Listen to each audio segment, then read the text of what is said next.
Jadi asumsikan Anda sudah punya naskah publikasi, oke? Kemudian kita ingin mengirimkan ke jurnal tersebut. Nah, penjaga gawang dari jurnal tersebut adalah seorang editor. Yang menentukan Anda diterima atau tidak adalah seorang editor. Jadi Anda punya kepentingan untuk memahami apa sih yang diinginkan oleh seorang editor. Jadi itu yang akan kita coba lakukan bersama-sama. Karena kalau kita lihat, ini satu statistik yang menarik ya. Apa yang terjadi kalau Anda mengirimkan satu naskah ke BMJ, British Medical Journal. Dalam 1 tahun, British Medical Journal itu menerima sekitar 7.000 artikel. Tapi saya cek kemarin sudah 8.000 artikel per tahun, 8.000. Dari yang 7.000 itu, kemudian sekitar 6.000 akan diproses, 1.000 langsung ditendang karena masalah requirement tadi. Jadi nggak usah ngurusi konten, dia tidak memenuhi syarat, selesai. Gitu. Itu oleh editor yang pertama. Kemudian dari 6.000 itu, sekitar separuh akan ditendang oleh editor yang kedua. Tinggal separuh lagi. Kemudian dari 3.000 itu, sekitar separuh akan ditendang oleh senior editor. Tinggal 1.500 dikirim ke reviewer, kemudian dikirimkan ke reviewer, oleh reviewer sekitar 1.000 akan di-accept, kemudian akhirnya dari reviewer itu ke clinical editor, tinggal separuh, tinggal 500 yang diterima. Itu untuk jurnal yang selevel dengan BMJ, level yang high impact-nya tinggi. Karena memang ada proses yang sangat panjang yang harus dilalui oleh semua jurnal yang berbobot, dan di situ ada berbagai tahap di mana Anda itu bisa di-reject gitu. Jadi proses reject-nya itu bukannya 1 kali, tapi bisa berkali-kali untuk ini. Sehingga sering orang mengibaratkan menulis jurnal itu seperti mau menuju satu tujuan yang banyak algojonya di pinggir jalan gitu, yang ada yang mau nembak, ada yang mau menggal, ada yang mau nusuk, ada yang mau geraji, ada yang mau macam-macam gitu untuknya. Untuk memastikan bahwa yang sampai ke ujung itu betul-betul yang tahan peluru, yang memang tahan banting, yang paling hebat di antara yang lain gitu. Bahwa kalau ini nggak hebat ya nggak akan lewat, itu aja untuk ini. Iya, sampai di sana babak belur gitu untuk ini. Pokoknya nyampe, tapi survive, berarti dia yang paling hebat. Ya. Nah, sehingga kita akan melihat apa yang ada di benak editor-editor beberapa jurnal. Ya. Yang pertama adalah Lancet. Kebetulan Lancet pernah ke sini, ke UGM, dan kita pernah diskusi dengan editornya Lancet. Jadi kita punya Lancet mintanya apa? Lancet itu minta research yang itu merubah paradigma. Berat kan langsungnya. Jadi bukan sembarang riset, tapi penelitian yang itu bisa merubah paradigma. Itu kan susah untuk ini. Tapi itu memang hebatnya paper-paper di Lancet adalah seperti itu. Kalau kita baca itu langsung wow gitu, karena ada paradigma baru di situ. Bukan hanya satu temuan bermakna atau tidak bermakna, tapi satu paradigma yang berubah, satu perspektif yang berubah. Kemudian mereka minta paper yang tentunya menarik buat pembaca mereka, dan ini menarik. Mereka in paper yang pertama atau terakhir. Artinya yang pertama mengangkat permasalahan itu atau yang mengakhiri diskusi itu. Karena begitu masalah itu diangkat, kemudian terjadi diskursus kan, jadi perdebatan di banyak penelitian. Tapi kemudian ada satu penelitian yang definitif yang mengakhiri diskusi itu adalah yang diinginkan oleh Lancet. Jadi Lancet ingin paper yang entah yang pertama kali mengangkat ke permukaan permasalahan tadi, mengakhiri perdebatan yang berkepanjangan. Itu yang diinginkan oleh Lancet. Kemudian secara etis itu kuat, ethically sound, ya. Kemudian secara metode robust dan reported fully. Itu yang diinginkan oleh Lancet. Sehingga intinya adalah dia akan reject penelitian yang tidak merubah pemikiran, tidak merubah paradigma, reject. Dia akan mereject paper yang itu unsur ketertarikannya bagi pembacanya itu rendah. Ya. Dia akan mereject penelitian yang hanya memberikan tambahan yang sifatnya incremental, tidak substansial, tapi hanya tambahan-tambahan informasi sedikit. Dia akan mereject kalau metode-metodenya tidak sesuai, ya, atau tidak baik. Itu Lancet. Itu puncak gunungnya gitu istilahnya. Ini BMJ hampir sama. Kalau BMJ itu secara simpel cuma satu kalimat saja. Kita memprioritaskan penelitian yang robust, yang punya potensi dampak pada kebijakan kesehatan. Selesai. Jadi dia hanya ingin penelitian yang itu kuat dan memang punya potensi untuk merubah kebijakan. Itu maunya BMJ untuk ini. Jadi dia melihat dari perspektif itu, dia baca secara method bagaimana dan kira-kira potensi dampaknya terhadap merubah kebijakan bagaimana. Itu yang ada di kepalanya seorang editor BMJ untuk ini. Dan setiap paper yang diterima oleh seorang reviewer BMJ, mereka akan dikritisi dengan 4 pertanyaan ini. Ya. Mereka pertama akan bertanya, ini artikelnya penting nggak sih untuk ini? Kalau tidak penting, lewat untuk ini. Kemudian, apakah dengan membaca ini, pembaca kita bisa membuat keputusan yang lebih baik? Apakah seorang pengambil kebijakan akan menjadi lebih efektif dengan membaca paper ini untuk ininya? Kemudian apakah memang ini menambah cukup substansial pengetahuan yang ada? Kemudian apakah enak dibaca, message-nya jelas dan make sense? Ya. Itu pointer seorang reviewer BMJ. Jadi kalau ada paper masuk ke BMJ, dia akan mencoba menjawab itu. Jadi di sini Anda lihat dia tidak mencari tadi struktur-struktur metode dan sebagainya yang aneh-aneh gitu untuk aneh. Dia pointernya umum, namun susah. Ini kan susah kan ini kan. Ini kan bukan seperti pertanyaan ujian sebuah tesis kan, tapi ini kan sebuah pertanyaan yang sifatnya itu simple namun mendalam gitu, bahwa ini menohok gitu istilahnya. Akhirnya tidak penting, ya sudah selesai gitu untuk aneh. Selesai urusannya untuk ininya ya. Saya juga teringat waktu saya pertama kali membuat proposal S3 di Belgia itu, saya sodorkan promotor saya, komentar dia cuma 1 kalimat saja. Scientifically sound but boring. Dia mengatakan ini secara metode bagus, tapi ini proposal yang membosankan buat dia. Itu menohok kan. Sudah susah-susah mikir metode, tapi ternyata dipukulnya karena membosankan gitu untuk ini. Tapi karena dia tahu bahwa ujungnya ini adalah sebuah paper. Kalau dari segi proposal sudah boring, apalagi papernya nanti untuk ininya.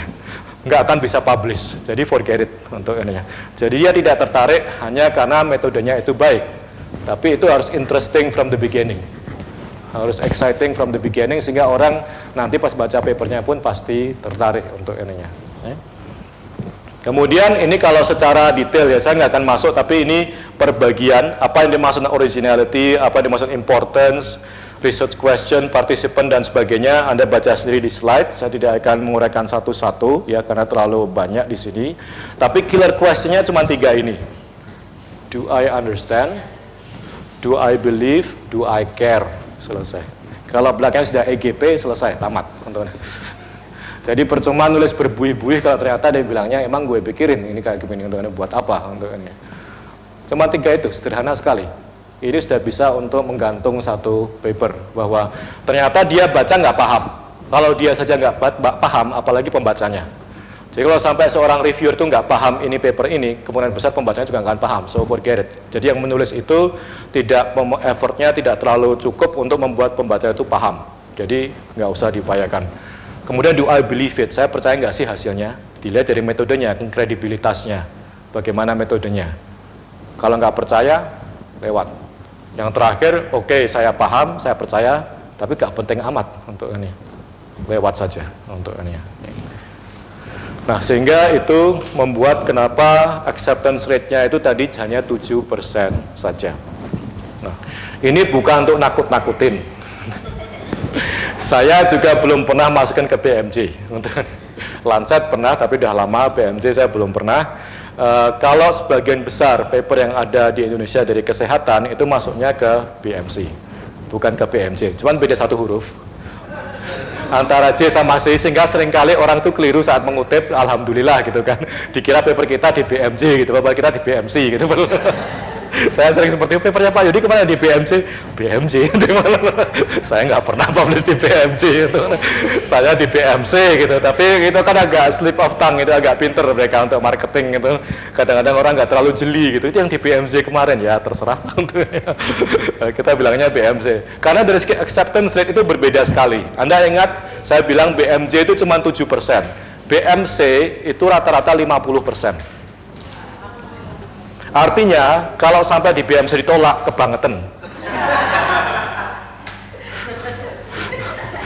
Berarti sudahlah, itu berarti benar-benar. Kalau sampai Anda ngirimkan ke sana ditolak, itu ya sudah, berarti memang kebangetan. Karena acceptance rate-nya itu demikian tinggi gitu. Kalau ada ditolak di BMJ itu masih wajar gitu. Dan itu Anda bangga kan pernah dipukul-pukul oleh orang BMJ gitu, agak babak belur gitu. Tapi kalau sampai Anda digebuki sampai KO sama orang BMC, itu kebangetan untuk Anda. Ya. Tapi bukan berarti terus Anda harus selalu larinya ke sini dulu gitu. Ini yang paling gampang ya untuk ini. Karena paradigmanya berbeda. Ya, karena begini, kalau Anda lihat ya, ini paradigmanya, ini etosnya BMC yang ditanamkan ke semua editornya ya. Ini termasuk di balik dapurnya mereka. Jadi untuk setiap editor mereka ditanamkan bahwa etos mereka adalah BMC ini ingin mempublikasikan semua karya yang menurut reviewernya itu koheren dan itu menambahkan ilmu pengetahuan dan tidak terlalu mementingkan masalah menarik atau tidak menarik. Jadi kalau Anda lihat dari Lancet atau BMJ, tadi dia unsur ketertarikan itu sangat penting. Ini exciting atau tidak. Kalau BMC itu bukan masalah ini dianggap menarik atau tidak menarik, yang penting ini secara ilmiah bisa dipertanggungjawabkan, titik. Bukan masalah penting tidak penting untuk ininya. Unsur itu hilang untuk ininya. Jadi tidak ada yang ditolak hanya karena itu tidak penting atau dianggap tidak menarik. Tapi kalau untuk Lancet sama BMJ, iya. Karena kalau Lancet sama BMJ ada keterbatasan halaman. Dia printed. BMC ini fully online. Jadi dia bisa mempublikasikan sebanyak-banyaknya, nggak ada batasnya. Sehingga dia tidak perlu terlalu selektif dari segi interest. Tapi dari scientific sound, yes, gitu untuknya. Sehingga dia memang levelnya pada metodologinya saja. Dia nggak terlalu berkepentingan pada interestnya dari segi topiknya dan sebagainya. Kapan seorang editor BMJ menolak? Ya. Seorang BMJ akan menolak jadi jarang sekali ditolak dengan alasan bahwa ini tidak sesuai dengan skop dari jurnal ini. Karena BMC itu skopnya banyak sekali. Ada BMC Public Health, ada BMC Health Service, ada BMC Infectious Disease, ada BMC Globalization and Health, ada BMC Equity, ada BMC. Jadi hampir setiap topik yang kita pikirkan pasti ada rumahnya. Kemungkinan besar ada rumahnya di BMC. Jadi kemungkinan kecil bahwa dia bisa mengatakan ini tidak sesuai dengan skop kita. Karena skopnya luas sekali. Dari mulai sifatnya molekuler sampai globalisasi, itu ada semua di situ. Anda lihat di daftar BMC itu dari A sampai Z itu banyak sekali jurnalnya. Jadi dia sistemnya kalau tidak cocok di ini, misalnya Anda kirim ke BMC Public Health, editornya melihat ini tidak sesuai dengan BMC Public Health, tapi sesuai dengan BMC Infectious Disease, akan saya rujuk ke jurnal BMC Infectious Disease. Itu SOP-nya editornya BMC. Jadi dia akan melihat skopnya cocok atau tidak, kalau nggak cocok, rujuk ke jurnal yang lebih cocok. Jadi tidak akan dilempar, tapi akan dicarikan rujukan dalam networknya dia. For author, dicentang-centang, sesuai tidak sesuai, sesuai tidak sesuai, sesuai tidak sesuai, kembalikan. Anda belum sesuai. Nah, tapi Anda masih diberi kesempatan biasanya. Jadi editor office itu masih akan minta tolong ini diperbaiki, baru kemudian dikirim kembali. Agak sedikit lebih sopan. Kalau jurnal yang lain kadang-kadang begitu nggak sesuai, selesai gitu untuk ini. Bahkan kalau ada beberapa jurnal yang lain, misalnya Anda memasukkan abstrak online ya, kalau di situ tulisan 200 kata, Anda memasukkan 500, itu dipotong langsung sama dia. Nggak nanya-nanya, pokoknya potong, terserah salah Anda sendiri kalau lebih 200 kata, pokoknya dimasukkan ke reviewer cuma 200 kata. Hasilnya reviewernya yang terkaget-kaget kan, ini abstrak apa-apaan ini kok cuma segini untuk. Jadi dia nggak boro-boro nanya, tolong dipotong abstraknya, enggak. Anda sudah tahu ini 200, Anda melebihi salah Anda sendiri, kita potong di 200 untuk ini. Itu tangan dingin itu untuk ini. Saya berapa kali kena seperti itu juga. Jadi tahu-tahu lihat abstraknya kok dipotong di sini, ternyata saya salah ngitung untuk ini. Jadi hati-hati dengan word count ya untuk ininya. Ini apa yang dilakukan oleh editorial office check ya. Jadi yang dilakukan pertama office check itu mengecek title page-nya, struktur abstrak, bagian-bagiannya, consent statement, author contribution, acknowledgement dan sebagainya. Itu yang dicek oleh editorial office pertama kali. Kalau ini sudah oke, screening pertama lewat, baru kemudian dia masuk ke section atau associate editor. Kemudian section atau associate editor dia hanya menguji dari overall soundness-nya tadi, scientific soundness, kemudian kembali ke ethos BMC, scope-nya tadi cocok di jurnal ini atau pindah ke jurnal lain, kemudian ini kebijakan-kebijakan umum, ada tidak unsur plagiarisme di situ, nomor 1 ya. Jadi jangan sekali-kali mencoba memasukkan plagiarisme di situ, karena itu yang pertama dicek ya. Kemudian apakah dia memenuhi standard of reporting, dan sekarang banyak sekali standard of reporting. Kalau Anda menggunakan berbagai studi-studi yang klasik ya, misalnya epidemiologi observasional, RCT atau kemudian intervention study, itu sudah ada reporting requirement harus diikuti. Dan seterusnya itu yang dicek oleh seorang editor ya, pertama kali. Baru kemudian dia menentukan dikirim ke reviewer atau tidak. Nah, ini sedikit trik mengenai reviewer ya, karena ini yang harus Anda lalui. Biasanya Anda akan diminta untuk mengusulkan reviewer. kalau Anda memasukkan ke secara online submission. Ya. Nah, kalau seorang editor saat menerima ini, kemudian dia akan berpikir, ini saya kirimkan ke siapa paper ini. Pertama yang dipertimbangkan adalah dia akan mengirimkan ke orang yang itu relevan terhadap bidang itu atau metode itu. Dan itu berdasarkan publikasi orangnya. Bukan karena dia kenal ini, tapi karena dia tahu di track recordnya, di PubMed, bahwa dia punya paper-paper yang secara metodologis relevan atau secara konten relevan, nomor 1. Nomor 2, bahwa setidaknya orang tersebut sudah publikasi 10 paper dalam 10 tahun terakhir. Jadi kalau belum pernah itu, berarti dia tidak layak jadi reviewer, karena dia juga tidak aktif menjadi seorang penulis untuk ini. Jadi dia harus publikasi 10 paper dalam 10 tahun terakhir. Kemudian dia jangan terlalu senior. Ini sesuatu yang unik ya, karena pengalaman sebagai editor memang kalau dikasih ke senior itu nggak balik-balik. Dan sebagian besar orang-orang yang sangat senior tidak punya waktu 3-5 jam untuk membaca satu paper. Untuk paling mereka cuma baca cuma 5 menit, 10 menit, dan pasti reviewnya menjadi sangat superficial. Jadi kita ingin reviewernya itu memberikan masukan yang bagus. Dan kita ingin reviewernya itu tidak bias, artinya tidak pernah co-author selama 5 tahun terakhir. Ya. Jadi kalau pernah menulis bersama yang bersangkutan 5 tahun terakhir, out. Itu otomatis dalam online-nya dia akan dikeluarkan, exclude. Kemudian tidak teravaluasi dengan institusi yang sama. Jadi kalau itu paper dari FKUGM, tidak akan diberikan reviewer yang FKUGM juga. Karena itu pasti akan ada biasnya untuknya. Kemudian juga tidak akan memberikan ke reviewer yang di-exclude oleh author. Jadi Anda boleh mengusulkan reviewer yang menurut Anda jangan mereview ini untuk ini. Karena kemungkinan biasanya tinggi, artinya mungkin itu pesaing Anda atau pernah punya dendam kusumat dan sebagainya, sehingga tidak objektif, itu boleh Anda exclude gitu untuknya. Dan enggak masalah, karena kemudian dia bisa mencari reviewer yang lain untuk ini. Bagaimana kita mencari seorang reviewer dari BMC? Pertama kita PubMed search. Biasanya kalau saya akan lihat tadi papernya, topiknya apa, saya masukkan ke PubMed, udah keluar 1, 2, 3, 4, ini authornya siapa, review, authornya siapa, review, authornya siapa, review. Itu request yang pertama. Cara lain adalah reference list. Dan ini yang paling saya sukai sebenarnya. Jadi papernya apa, saya lihat daftar pustakanya, ya berarti Anda mengutip paper-paper yang penting untuk topik ini. Berarti saya ambil reviewer adalah penulis yang Anda kutip itu. Jadi hati-hati mengutip, karena seringkali yang Anda kutip itulah reviewer Anda sendiri. Jadi kalau Anda ngutipnya ngawur, itu Anda kena langsung untuk ini ya. Karena yang sering kita gunakan sebagai reviewer adalah orang yang Anda kutip. Karena berarti itu adalah expert dalam bidang itu, karena Anda kutip kan untuk ini ya. Jadi kita akan menggunakan itu sebagai reviewer paper itu. Jadi hati-hati kalau mengutip harus akurat dan jangan sampai plagiat dan sebenarnya. Author suggestion juga kita pakai, mungkin author bisa mengusulkan juga yang sepengetahuan mereka reviewer yang independen, yang objektif dan berkapasitas siapa, itu kita pertimbangkan juga. Tapi itu 3 sumber utamanya. Kemudian ini keputusan seorang editor setelah mendapat masukan dari reviewer. Ya.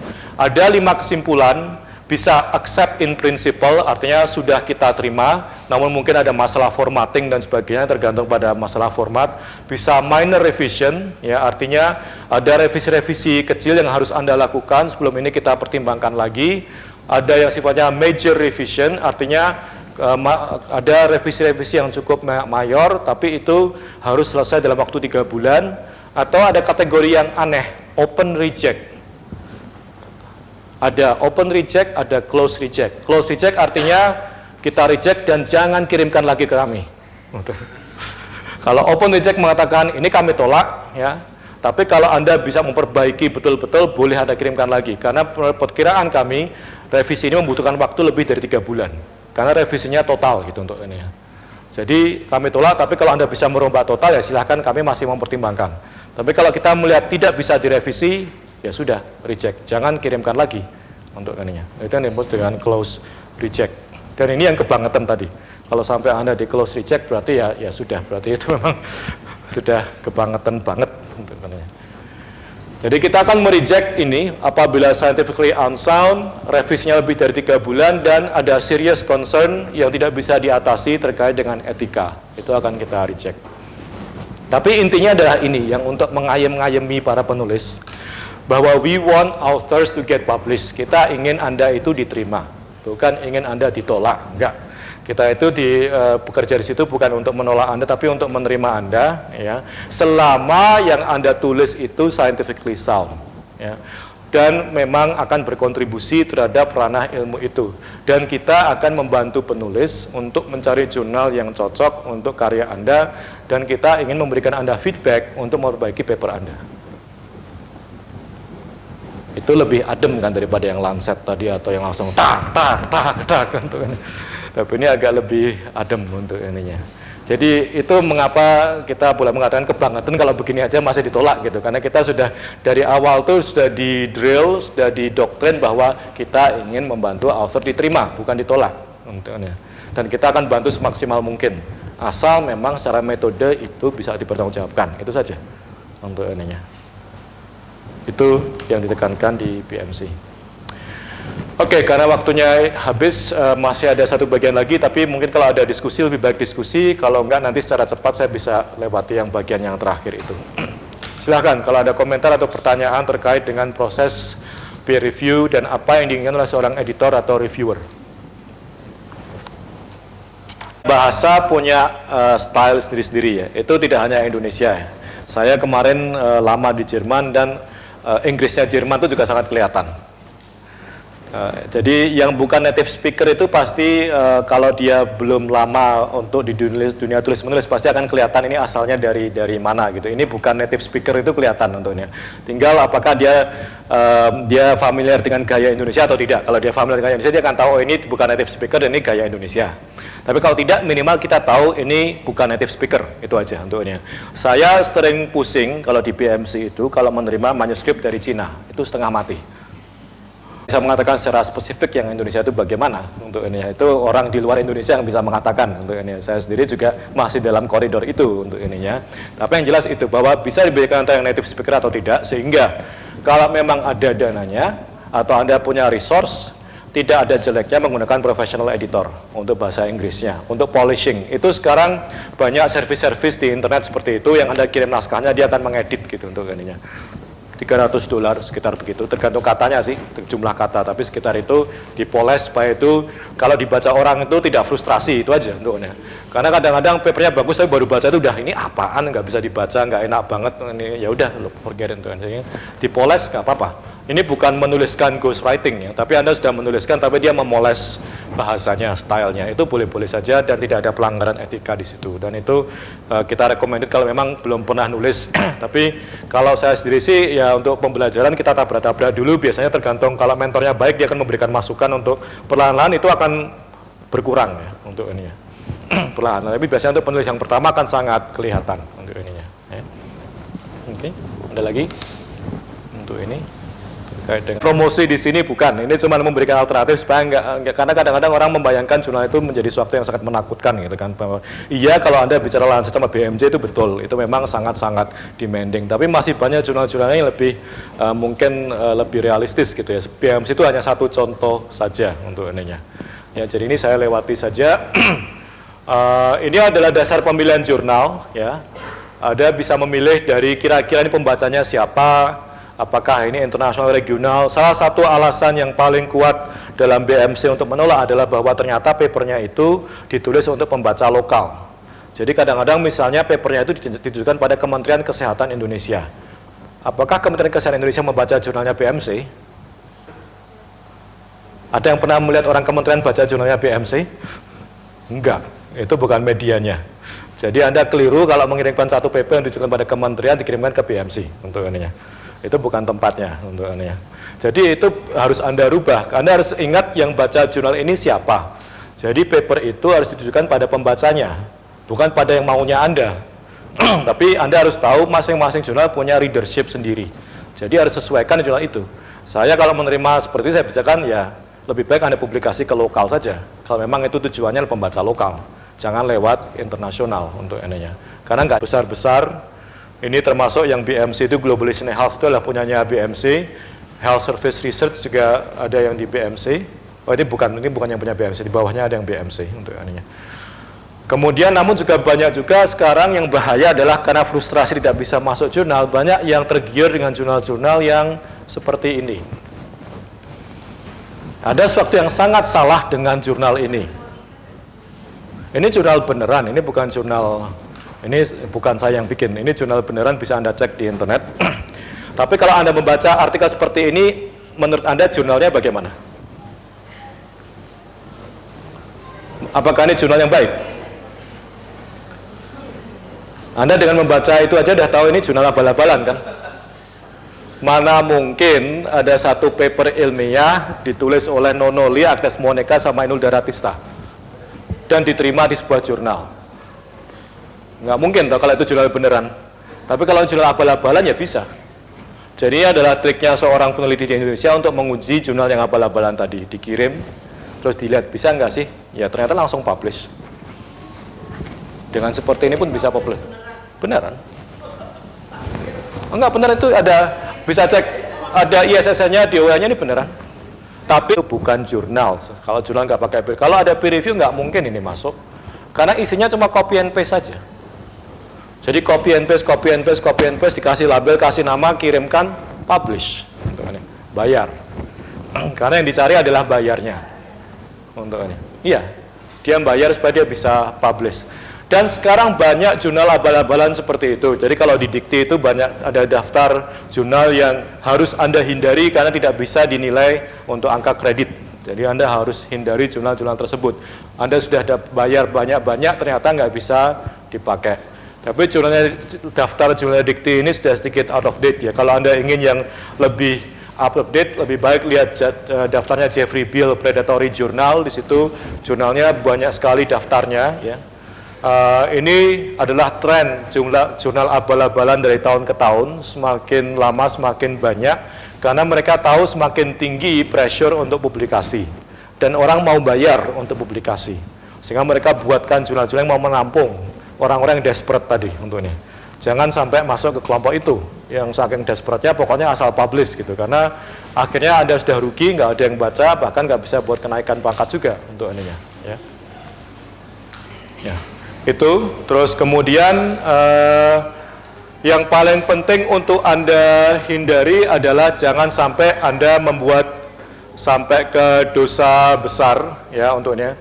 Jadi kalau di karakter komik itu, Anda tahu karakter Hulk. Hulk itu seorang ilmuwan yang sangat santun, sangat pintar, dia ilmuwan yang hebat, tapi kalau Anda bikin dia marah, itu mengerikan gitu untuknya. Editor jurnal itu juga seperti itu. Orangnya secara umum pinter-pinter, santun, sopan, tapi kalau diinjek kakinya ya ngamuk untuk ininya. Injek kakinya caranya gampang, Anda bikin plagiarisme, maka dia akan ngamuk. Maka Anda dipampang seumur hidup di websitenya dia untuk ini bahwa Anda pernah melakukan plagiarisme. Jadi dia nggak terlalu susah-susah, pokoknya pasang aja namanya biar anak cucunya pun tahu bahwa dia pernah dosa besar gitu untuknya. Terus sampai 7 turunan pun akan tahu. Jadi ya tamatlah riwayat Anda sebagai peneliti, silakan buka supermarket atau apa gitu untuk ini. Karena akan dipampang seumur hidup di situ untuk ininya. Bahkan sekarang trennya seperti koruptor ya, dipasang fotonya sekalian. Untuk ininya. Supaya betul-betul menamatkan riwayatnya sebagai peneliti, supaya tidak ada satupun yang mau kerjasama dengan dia lagi. Seluruh dunia tahu bahwa dia pernah melakukan entah falsifikasi, fabrikasi, atau plagiarisme untuk ini. Ini sudah 35 kali melakukan hal yang sama, sehingga akhirnya supaya karena orang tidak tahu, sehingga dipublikasikan secara umum, pasang aja fotonya deh untuk adanya, biar orang tahu siapa sih dia dan dia tidak bisa bekerja di institusi manapun untuk adanya. Jadi jangan lakukan itu, karena dijamin editornya akan marah besar dan riwayat Anda tamat sebagai peneliti untuk ininya. Hindari itu. Itu saja. Jadi sebenarnya secara umum editor itu bukan orang yang susah, tapi kalau dibuat marah bisa membuat binasa karier kita. Karena ini melakukan hal yang sangat-sangat tidak etis untuk ininya. Oke? Ada pertanyaan? Saya tidak tahu apakah ditolak karena masalah tulisan atau tidak ya, tapi kalau saya refleksikan juga, jadi saya sendiri di pribadi juga, acceptance rate saya juga turun. Acceptance rate saya sangat tinggi saat saya S3. Karena saat itu saya punya waktu yang luar biasa banyak untuk meneliti, sehingga saya bisa menjaga hampir semua aspek penelitian itu, bahwa itu berkualitas, bahwa itu kredibel begitu. Begitu saya selesai S3, saya lebih banyak sebagai PI dan kadang-kadang karena waktunya terbatas tidak bisa kontrol banyak aspek yang itu sifatnya itu esensial gitu, sehingga kadang-kadang kecolongan. Entah dari metodenya, dari samplingnya, atau whatever, sehingga akhirnya pada saat ujung-ujungnya ada suatu penelitian yang tidak begitu kuat, sehingga lebih sering ditolak daripada diterima untuk ini. Jadi pertama bisa jadi terkait dengan kualitas penelitian kita sendiri. Kalau saya sadari karena waktu dulu saya bisa melakukan penelitian itu full time sebagai PhD gitu, sehingga saya tahu persis itu bisa kuat gitu. Tapi begitu saya semakin sibuk, waktu semakin sedikit untuk mengkontrol, sehingga sering kecolongan, sehingga itu pun sering ditolak. Saya punya satu paper sekarang ini sudah ditolak 5 kali. Tapi masih saya push saja untuk mencari tempat yang ini. Tapi saya tahu kelemahannya banyak, dan itu salah saya, bahwa saya kurang kontrol untuk ininya. Itu satu aspek. Bisa jadi dari penelitiannya sendiri mungkin juga berbeda. Saya nggak tahu ya kasusnya Ibu ya, karena saya nggak tahu penelitiannya. Tapi kalau dalam saya, yang saya rasakan adalah itu. Kedua, memang juga yang saya rasakan dari segi penulisan, kalau lama nggak nulis, itu memang terus kemudian juga agak sedikit ini erosi gitu ya. Karena itu skill itu kan harus dilatih. Kalau lama kan tumpul. Jadi saya juga rasakan waktu saya S3 saya menulis itu cepat gitu dan bisa tajam. Tapi kemudian saya pulang, ada posisi administratif, harus ngajar, harus nguji dan sebagainya, nulisnya menjadi jarang, exercise untuk menulisnya itu menjadi sedikit. Sehingga akhirnya terasa juga berdampak saat nulis kok nggak kayak dulu ya untuk ini, karena memang lebih sedikit prakteknya untuk menulisnya. Lebih banyak menyuruh orang kan untuk ininya bimbingan atau apa, tapi menulis sendirinya lebih jarang. Sehingga kalau mengoreksi bisa gitu, tapi begitu mulai sendiri kok ternyata kok lain ya untuk ini. Itu kerasa untuk ini ya. Bisa jadi masalah itu ya, tapi kalau masalah penurunan mengenai umur saya nggak tahu. Tapi kalau masalah tadi saya sendiri merasakan seperti itu. Oke. Ada lagi? Sebelum saya tutup. Oke, kalau tidak ada, mungkin itu yang dari saya. Kalau tidak salah, jadwal berikutnya adalah kerja mandiri. Jadi moga-moga pointer-pointer tadi bisa membantu Anda untuk kerja mandiri untuk menyiapkan naskah publikasi Anda. Oke, terima kasih. Assalamualaikum warahmatullahi wabarakatuh.